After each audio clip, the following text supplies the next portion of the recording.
හිතන්නේ ක්‍රීඩා පිටිය පුරාවටම අපේ ප්‍රේක්ෂක ජනතාවගේ ආකර්ෂණය දරමින් තමයි දැන් ක්‍රීඩාවට අවතීර්ණ වී තිබෙන්නේ.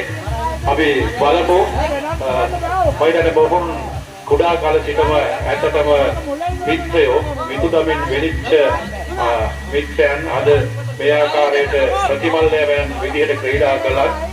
අද අවසානයේ මම හිතන්නේ විදුදුම සදාකාලික හැදෙනවා ඇති. ඔව් දිවිෂ මතක් කළා වගේම ආහාරයක් අරගෙන තමයි ආවේ. මොකද පොඩි කාලයක් ගත්තා. ඔව් අපි ඉතා උණුසුම අන්දමින් ප්‍රහාරයක් දෙල්ල වෙනවා. ඒ අනුව පැති මාරුවක් දෝ නැහැ.